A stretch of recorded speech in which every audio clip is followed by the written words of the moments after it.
Si va con la quinta corsa dal Savio, confronto per puledri di 2 anni, 1 Dollar Light, 2 Durango, 3 Diablo, 4 Dior B, 5 Don King Matley, 6 Miss Yaya, seconda linea 7 Davis dei Greppi, 8 Doina Melinte, 9 Do It Better, favorinetti per Miss Yaya, numero 5 Roberto Vecchione, macchina che accelera. L'errore di Dior B, Don King Matley si lancia invece in avanti. Dior B, squalificato. E guida nettamente sulla piegata con tanto Miss numero 8 Yaya, Doina Melinte, squalificato. è stata in breve a condurre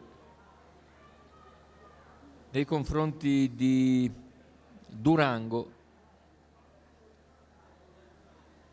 che cerca di avvicinare la femmina dopo i primi 400 metri in 31,2. Più indietro gli altri, lunga fila indiana dopo 500 metri di gara, condotti i concorrenti da Miss Yaya che precede Durango, poi Diablo e via via tutti gli altri. Intanto i 600 vengono coperti in 48, tranquillamente al comando la favorita, con in seconda posizione Durango, in terza Diablo, in quarta Dollaro Light, poi via via gli altri, con situazione tattica invariata.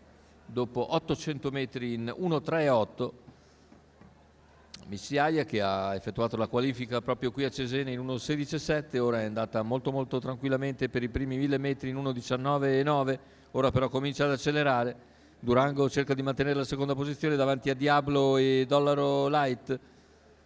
Si affronta così la curva conclusiva, il parziale ora in 14,9 per Miss Yaya, che ha allungato decisamente e ha preso altre 2 lunghezze di margine a Durango, che ora segue a 5.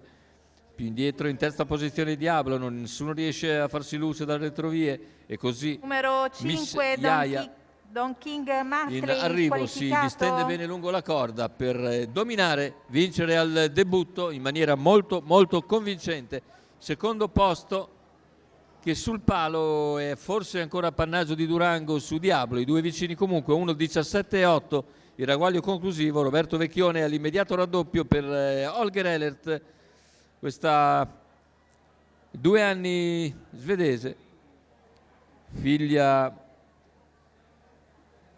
di Prodigious, vince davvero in maniera convincente, l'allieva di Jean-Pierre Barillon, vince molto bene. Roberto Vecchione quindi al raddoppio con